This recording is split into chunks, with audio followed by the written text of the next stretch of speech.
Allô tout le monde! On se retrouve aujourd'hui pour un Deuxième épisode du podcast La vie quand on est anime.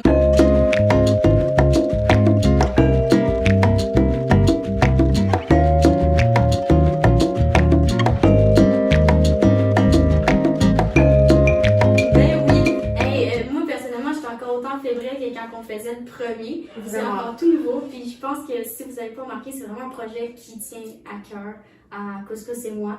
Puis on espère vraiment que jusqu'à maintenant vous appréciez ce qu'on fait parce qu'on le fait vraiment pour vous. Puis ça va jusqu'à reprendre un segment de podcast juste pour vous donner la perfection. Non, je suis vraiment tannée, mais je suis contente de le faire au moins. Donc, aujourd'hui, on a quelque chose de spécial. Oui, parce que nous autres, tu sais, si vous ne savez pas encore, Couscous et moi, on est au transport. Ouais. Ça fait quelques jours qu'on baigne déjà dans le camp avec les enfants. On a déjà rencontré notre groupe. Ouais. Mais vous autres, les camps réguliers, vous commencez dans 4 jours. Oui, exactement. Fait que 4 jours. 4 jours, puis vous rencontrez votre groupe. Puis Ouais. personnellement, moi, quand j'étais animatrice, c'était toujours ce qui me stressait de rencontrer mon nouveau groupe. Ouais. Puis il y a toujours un petit malaise qui s'installe avec le groupe parce que tu le connais pas. C'est des nouvelles personnes, des nouveaux enfants que tu rencontres. Puis c'est important de les connaître assez bien pour se forger un lien. Ouais, exact. Puis, inquiétez-vous pas, ça va bien se passer. L'important, c'est de faire des belles planifications qui vont s'adapter à votre groupe. Puis, j'espère que vous allez passer une belle été. Ouais, intéressez-vous à eux, c'est tout ce qui compte. Ouais. Apprenez à les connaître, puis après ça, tout va bien aller. Mais, tu sais, on parle de sentiment d'appartenance avec le groupe de jeunes, mais il y a aussi un sentiment d'appartenance qui est important à créer avec le groupe d'animateurs avec lequel que tu travailles. Ben oui. Puis, il n'y a rien de mieux pour créer ce sentiment d'appartenance-là que de participer à des sociales. Des sociales qui sont organisées tout au long de l'été. Ça peut être avec ton parc. Avec ton parc Ou vraiment des sociales qui vont englober tous les parcs. Fait que les 12 parcs, il y en a bien 12. Ouais, exactement. Okay. Il y en a bien 12 qui vont être organisés par Lotus la Grande. Ouais, il y a Lotus la Grande que malheureusement, la Grande, que malheureusement, on ne peut pas avoir avec nous aujourd'hui, elle n'était pas disponible, mais c'est vraiment dans sa cour. Elle va organiser des sociales à chaque semaine qui inclut vraiment tous les parcs. Donc, la participation est vraiment optionnelle, mais encouragée parce que oui, créer un lien avec l'équipe de ton parc, c'est primordial, c'est amusant, mais créer un lien avec l'équipe des autres parcs aussi, là, comme... Ben oui, c'est vrai, parce que c'est... faut apprendre à se connaître entre nous aussi. J'ai l'impression qu'avec la COVID, depuis 2 ans, on connaît plus personne des autres parcs, on connaît juste notre gang à nous, parce qu'on n'avait pas ces grands sociales-là, mais si on remonte, il y a quelques années, les sociales CVJ, où on se voyait tous les parcs ensemble, existaient déjà. Puis vous allez voir, c'est vraiment des sociales qui sont pensées et poussées. C'est pas juste, hey, on va prendre une crème glacée. Je dirais juste aller prendre une crème glacée au bench. C'est bon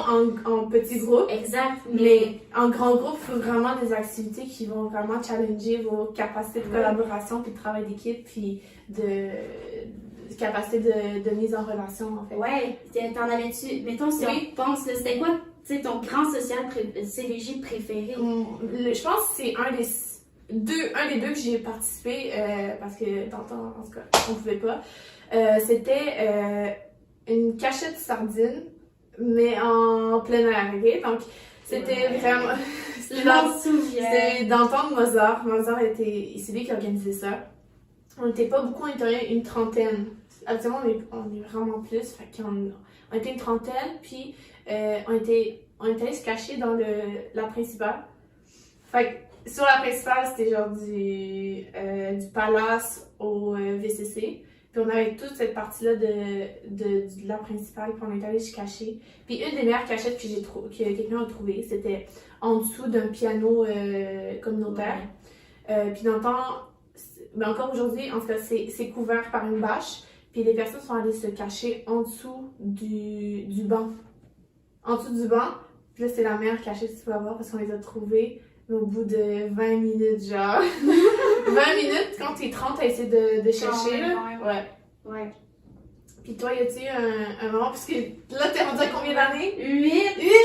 C'est mon T'en huitième! as fait des sociales. Oui, j'en ai fait, puis j'essayais beaucoup de participer au social CVJ quand je le pouvais. Je te dirais que celui qui m'a le plus marqué, parce qu'il y en a eu des tonnes et des tonnes, j'aimais beaucoup le ballon chasseur qui se faisait à l'envolée. Dans le temps, on avait des pichettes de blé d'Inde puis un tournoi de ballon chasseur, mais mon préféré, c'est vraiment le rallye. Le rallye, là, c'est organisé, c'est dans le fond, tu as une liste de photos à prendre avec des objets, des choses dans la ville de Granby. Puis, tu as un temps, tu es en équipe.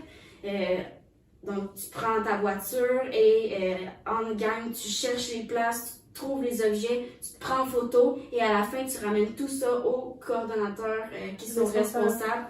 Ils comptabilisent les points, puis il y a une équipe gagnante avec donc l'équipe qui a tu gagnes quelque chose, hein? Si je me souviens bien, il y avait quelque chose à gagner, mais je suis plus sûre de c'est quoi. Ça fait quelques années. Je pense qu'à un moment donné, c'était des crèmes glacées gratuites. Ouais, ça se pourrait très bien parce que puis des bas, toujours des bas. Les bas du Ben. Mais les bas du Ben, c'est les meilleurs. On va se le dire. Mais je me rappelle, mais oubliez pas, c'est un rallye et c'est pas nécessairement une course. Fait que quand t'es en voiture, tu fais attention. Ouais, exact. Il fallait quand même suivre les codes de la route. Les codes de la route. Ouais, c'est ça. C'est pas parce que c'est un rallye qu'on commence à conduire comme des Fast and Furious, hein? Mais bon, oui, les sociales cet été, mais il y a aussi quelque chose d'autre qui est important, qui n'est pas nécessairement social, mais qui nous tient à cœur au CVJ, je pense que c'est les comités. Les comités qui vont être organisés par qui? Par Lotus, encore une fois, la grande Lotus! Donc, mais avant, on avait 2 comités, on avait Participation citoyenne puis Saines habitudes de vie, et maintenant, les 2 fusionnent ensemble. OK. Donc, comment ça fonctionne, c'est qu'il y a toujours 1 ou 2 représentants par parc. Personnellement, je vais être aux rencontres. Moi aussi. Donc, voilà, représentant du transport. Et on va aux rencontres, donc, ensemble, donné par Lotus. Puis, on parle tous ensemble et on trouve des projets, on trouve des idées de projets. Ouais. Puis, après ça, on a les porte-paroles pour ramener ces projets-là, ces idées de projets-là sur nos parcs et les rendre vivants après ça avec les jeunes. Ça peut être n'importe quoi. Ben, pas n'importe quoi, mais c'est plusieurs types de projets. Ça peut être autant des projets qui vont se faire en petits groupes avec seulement ton groupe, une activité. Ça peut être aussi à l'échelle de ton parc. Chaque parc, dans tout ton parc, chaque groupe va pouvoir participer au projet. Ou il y a aussi des projets qui vont se faire avec les 12 parcs. Fait que s'il y en a bien 12. Donc, avec les 12 parcs, puis il y a sûrement une compétition qui va grandir là-dessus. Ouais, exact. On a déjà fait dans le passé des projets de compétition, surtout avec les saines habitudes de vie. Par exemple, avoir un fruit, un légume dans la boîte à lunch des enfants, puis là, on peut colorier, par exemple, une grappe de raisin. Puis après, on comptabilise toutes les grappes de raisin des parcs. Puis il y a un parc qui sort gagnant et qui a une activité récompense en lien avec les jeunes habitudes de vie, par exemple. Je vais juste dire que ça, c'est mon idée de projet. Oh, ok, on a plus du couscous. Ok, mais on l'a construit avec les saines habitudes de vie. Donc, voilà. Donc, c'est ça va être des petits projets comme ça tout au long de l'été. Puis, on va vous tenir au courant dans les podcasts des projets qui ressortent. Puis, ouais, effectivement. Sur ce, on est en préparation de camp depuis quelques semaines. Puis, tu sais, ce qu'on voit là, du camp de jour, c'est vraiment la surface. Hein? Là, on a parlé des sociales, des comités. Ouais, c'est sur le terrain. Le terrain, mais à quel point il y a de la gestion derrière ça. La gestion, il y a tout le matériel, il y a les budgets. Toi, tu reçois de l'argent. Il y a les inscriptions aussi. Il y a les inscriptions. La recherche d'animateurs, d'employés. Exactement. Puis, pour vrai, qui est mieux placé pour venir nous parler de ça? Que c'est la grande directrice, la grande coordonnatrice. La grande coordonnatrice, Flash. Ben oui. Elle va venir nous parler un peu de sa vie au bureau, etc. On l'accueillera dans quelques secondes. 3, 2, 1. Ouais, couscous. Je peux dire que j'étais stressée la semaine passée avec les athlètes olympiques qui étaient là, mais c'est rien comparé à cette semaine-là. Non, mais c'est vraiment une personne vraiment importante pour nous parce que c'est elle qui permet que le camp de jour se concrétise, en fait. est-ce que tu veux te présenter? On a ici présentement Flash, qui est la donatrice. Merci les filles de votre invitation. Je suis super contente de votre projet en passant. Là. Nous de même. Merci beaucoup. Ben, en fait, nous, on est là un peu pour te parler de ton métier, ben, qui est quand même un métier qui est complexe et qui demande beaucoup de temps, hein, en bureau, avec les gens. Fait que, dans le fond, tu peux me parler de ta vie de tous les jours. Mettons, tu te lèves le matin, tu bois ton café, ton déjeuner, tu pars au bureau, qu'est-ce que tu fais? Ouais. Bon, dans le fond, premièrement, moi, je bois pas de café. Tu commences, non, mais je rigole. Ouais, dans le fond, moi, j'ai un petit coco de 4 ans et demi aussi à la maison. Fait que, en se levant, ben, c'est la routine du matin. Fait que, bon, je me lève pas mal plus tôt que je me levais avant. Avant, je me levais 15 minutes avant de partir. Là, c'est plus 2 heures. Fait que c'est ça, fait que je suis bien prête quand j'arrive, je suis en forme pour commencer et tout. Fait que moi, mon travail, en fait, là, je suis coordonnatrice au développement social pour Vie culturelle et communautaire, qui est un organisme paramunicipal. Donc, nous, c'est vraiment la municipalité qui nous donne la majorité de nos mandats, de nos projets, des trucs qu'on développe. Mais on le fait en collaboration avec eux. On est aussi comme un peu les experts conseils. On leur propose des projets et tout ça. Puis ensuite, ben, c'est les élus qui, au final, ont un peu le dernier mot de dire comme oui, c'est vers là qu'on veut aller, c'est ça les orientations de la ville, ou non, pour cette année, on va pas là. Fait que c'est un peu ça. Fait que moi, de mon côté, ben, dans mes mandats, ben, j'ai évidemment la supervision du camp de jour. Fait que le camp de jour en général, qui est quand même un des gros dossiers que j'ai à m'occuper. Sinon, j'ai aussi le comité jeunesse de la ville, qu'on appelle le JAG, les jeunes ambassadeurs de Granby. Ce comité-là, dans le fond, c'est des jeunes de 14 à 29 ans qui participent. C'est des citoyens de Granby qui ont envie de s'impliquer, de développer des projets, des événements, des activités, ou même de faire des recommandations à la ville pour représenter les autres jeunes. Fait que ça, c'est quand même vraiment cool. Sinon, je siège aussi sur des tables de concertation, donc table de concertation en développement social, fait que la table des aînés, la table de la petite enfance, la table jeunesse.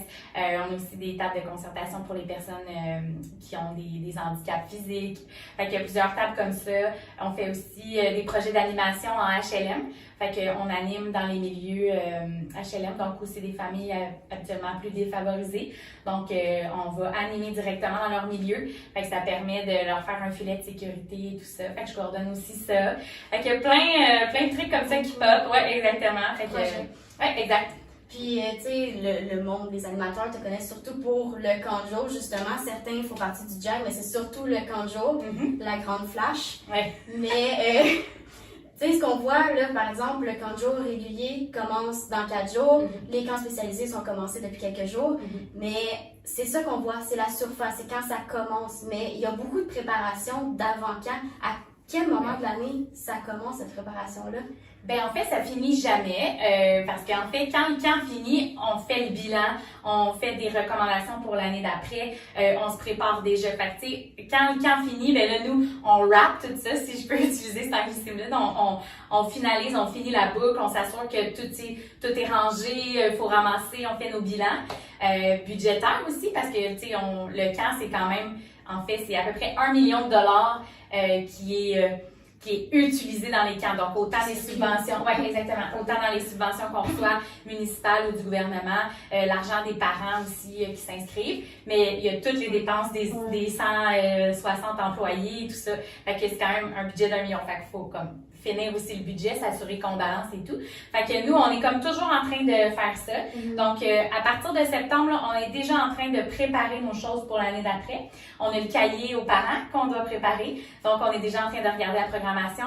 Nos budgets pour l'année suivante. Fait que là, moi, présentement, on est comme fin juin. Je suis en train de finaliser mon budget pour l'année 2023. Parce que moi, je dois envoyer mon budget à la ville. Fait que 2022 n'est pas commencé / pas fini. Je suis déjà en train de préparer le budget de l'année suivante. Fait que, tu sais, il y a comme tout ça. Fait qu'on est toujours comme en train de préparer. On a aussi Rêve ton CVJ qu'on fait à l'automne, autant avec les parents qu'avec les animateurs. Donc, à ce moment-là, nous, c'est vraiment super important qu'on ait les besoins du milieu. Fait que les animateurs changent, les besoins changent, les enfants changent, les parents changent. Fait que de les consulter, de savoir c'est quoi leurs besoins, qu'est-ce qu'ils ont envie, qu'est-ce qu'ils aiment faire, c'est quoi leurs défis. Les défis qui étaient il y a 20 ans, c'est pas les mêmes défis que maintenant. Fait que c'est important pour nous d'être proches du terrain, même si on est dans nos bureaux. Mais fait qu'avec Rêve ton CVJ, on réussit à faire ça. Commander le matériel. Avec le programme d'intégration maintenant, il faut prendre beaucoup d'avance pour évaluer chaque dossier des enfants. Fait que ça, on commence ça habituellement en janvier, à déjà commencer à évaluer les dossiers, faire les réservations pour les activités et tout ça. Fait que... C'est le goût d'hamster, là, ça Non, mais n'arrête c'est pas. ça. Exact. Quand tu parles, j'ai vraiment l'impression que t'as toujours une pensée proactive. Tu penses toujours à l'avenir puis le progrès. Puis c'est ça qui m'impressionne le plus, c'est que t'as toujours la capacité à organiser puis à finir un projet puis toujours compléter le projet. Ah, t'es fine, ça me touche. Mais oui, ben en fait, c'est ça. Moi, je veux pas que ça soit du copier-coller, puis c'était comme ça que c'était fait il y a 20 ans, fait que c'est comme ça qu'on continue, tu sais. Je pense que ce qui était fait, c'était super. Les animateurs qui étaient là, tu sais, tout était wow, tout le monde faisait de son mieux. Mais comme la société change, je pense qu'il faut évoluer, puis il faut toujours comme se repenser, puis c'est ça, vous comprenez? Ouais, c'est ça, parce que les besoins, comme tu as dit, ils changent, puis nous, on est là pour s'adapter, puis nous aussi, on a des besoins d'accomplir comme professionnellement, parce que je trouve que je trouve que c'est pas un métier, là, mais oui, ça peut l'être un métier. C'est mon métier. C'est ça, mais je veux dire, le métier d'animateur, le métier de coordinateur, mais il faut toujours s'adapter puis s'accomplir, en fait, nous-mêmes. Oui, exact. Puis s'il y a bien une job qu'on se dit comme j'apprends toujours, c'est clairement le travail avec l'être humain, puis encore plus avec les enfants. Wow, ouais. Parce qu'ils challenge, tu sais, toujours. Fait que ça, c'est vraiment merveilleux. Puis travailler avec les ados, jeunes adultes, c'est un peu la même chose, là. On est toujours challengés, puis on est comme, OK, tu sais, mais c'est ça. Rapidement, on peut tomber dans le négatif, puis voir, mais moi, j'aime mieux voir sur le positif, puis faire comme, OK, ben gars, on se relève les manches, puis on va trouver une solution, tu sais, c'est ça. Il y a toujours des solutions. Tu l'as fait beaucoup au cours des 2 dernières années avec la COVID, solution. s'adapter puis trouver la solution, là. Mettons qu'on a eu notre autre défi, oui. Mettons, là, cette année, ça fait-tu du bien de mettre peut-être le dossier COVID un petit peu de côté? Il est encore là, mais comme... Ouais, c'est sûr que ça fait vraiment du bien de se dire, OK, ben, en fait, je suis super heureuse pour le staff, tu sais, pour les employés. Tu sais, le masque, c'était vraiment lourd. Tu sais, le niveau de nettoyage comme extrême, tu sais, oui, c'est important, tu sais, de nettoyer. On a toujours nos horaires de ménage, tu sais, tout ça va continuer. Le nettoyage des mains, puis tout ça, tu sais, ça, oui, c'est comme indispensable, là, mais tu sais, le surplus de tâches déjà dans une tâche qui est intense, je suis full contente que vous ayez moins ça à faire pour cet été. Ben là, on a d'autres défis, hein, disons, avec le recrutement, mais c'est un autre sujet. Ouais, ça, ouais. Ouais. Ouais, vas-y. Je vais y aller. Parfait. Donc, tu sais, on parle beaucoup, on essaie d'inspirer les gens puis de voir, parce que c'est vraiment un métier, comme on l'a dit, on l'a mis sur la table, un métier qui est inspirant. Puis comment t'es arrivé à ce point-là? Parce que est-ce que tu as besoin des études? As-tu besoin de certaines qualités qui sont... Parce que certaines personnes, la vie de bureau, ils peuvent pas, tu vois. Est-ce que... Dis-moi un peu plus sur ça. Comment je me suis rendue là? Ouais. C'est sûr que moi, depuis que je suis petite, je suis une personne fonceuse, comme un peu leader, là, qui aime ça organiser le monde. Fait que c'est sûr que pour moi, c'était comme... Tu sais, quand je me rappelle, j'avais 10-12 ans, puis je voulais me partir le club des babysitters, puis genre, tu sais, comme, ça te donne une idée, là, je gardais beaucoup les enfants et tout ça. Fait que ça a comme toujours été en moi, cette espèce de truc d'animation-là. Fait que désolée pour le bruit. Donc c'est ça, fait que dans le fond, moi j'ai vraiment été aspirant animateur. Dans le temps, c'était ça, il y a un programme d'aspirant. Fait que j'ai été aspirante, après ça animatrice, après ça j'ai eu le poste de volant, après ça j'ai été cordeau. Puis moi je suis allée faire des études en fait en technique de loisirs au Collège La Flèche à Trois-Rivières. Technique que j'ai adorée. J'hésitais entre gestion de commerce et technique d'éducation spécialisée. Puis là, je savais pas quoi choisir. On dirait que les deux me parlaient, mais j'aurais voulu faire les deux. Fait que quand j'ai vu la technique en loisirs, c'était comme wouhou! Tu sais, c'est genre de la gestion de loisirs, t'es en intervention auprès des gens, tu changes comme leur milieu de vie finalement, tu bonifies en activité, en projet, tout ça. Fait que j'étais comme wow, je m'en vais là-dedans. Gestion de budget aussi, tu sais, veux pas, moi j'adore ça, c'est quelque chose que je trouve fascinant puis super intéressant. Puis je pense que, en fait, je suis très bonne là-dedans. Fait que, tu sais, c'est vraiment le fun pour moi que ça rallie comme toutes les choses que j'aime là-dedans. Fait que, ouais, une technique en loisir, c'était ça la question, hein, quoi j'ai Oui, c'est étudié. ça, exactement. Parfait. Et t'as pas bifurqué à un moment donné. Ben dans le fond, j'ai aussi une technique à l'enfance que j'ai fait par la suite à distance parce que j'ai été, avant d'avoir le poste à vie culturelle ici, au développement social, j'ai aussi travaillé dans les écoles comme éducatrice en service de garde, mais j'ai aussi été technicienne en service de garde, donc responsable d'un service de garde scolaire. Puis j'ai aussi travaillé dans les écoles comme technicienne en loisirs. Fait que tu sais, j'ai comme toujours été quand même dans mon... Dans le milieu, de l'enfance, puis exact. dans le milieu du loisir, en fait. Fait que si on a 2 mots à retenir, ça serait enfance et loisir. Ça a couplé pour donner... Exact. Comme la- jour, Exactement. Je considère quand même que je suis sur mon hit, je dirais. Non, mais c'est bien de se trouver, puis t'as eu de la chance, mais moi je trouve que il y a pas beaucoup de personnes qui se trouvent aussi rapidement puis aussi clairement dans la vie. Fait que j'espère que tu continueras dans ta belle carrière. Oui, j'espère aussi. Merci. Hey, c'est fou, pareil, je vois le temps passer, puis honnêtement, on pourrait continuer comme ça pendant Ouais. tellement Ouais, longtemps, mais on commence à manquer de temps. Si je veux terminer sur une chose, parce que là, le temps jour commence bientôt, t'as-tu un conseil à donner à nos animateurs qui vont commencer? Oui, ben le meilleur conseil que je peux donner, c'est restez vous-même, ayez du plaisir, puis soyez toujours dans l'introspection de vous améliorer, puis soyez bienveillants envers vous-même. Bienveillance! Aidez-vous. Hashtag bienveillance. Non, mais je suis sérieuse, pour vrai, tu sais, c'est ça. Amusez-vous Parfait. vraiment, puis c'est ça. C'est bon. C'était vraiment un honneur pour vrai de T'es t'avoir avec nous. tellement pétillant, puis genre, je pense que nous-mêmes, ça nous a inspirés, puis j'espère que vous l'avez senti derrière l'écran. Ah, ben merci, puis vraiment cool votre projet. Parfait. Je vous encourage à pas lâcher, continuez Merci là-dedans, beaucoup. c'est vraiment merveilleux, puis je suis super contente que vous preniez le temps de faire ça, c'est vraiment wow. Merci les filles. Merci à toi. Merci à toi. Au revoir. C'est le moment qu'on coupe. Wow, Akita, c'est déjà fini. Hey, déjà! J'ai déjà hâte au prochain épisode. Mais moi aussi, puis, hey, 3e épisode, tout le monde va avoir enclenché son début d'été. Pour vrai, la gang, soyez pas stressés, ça va super bien aller. Je vous souhaite le meilleur des débuts d'été possible.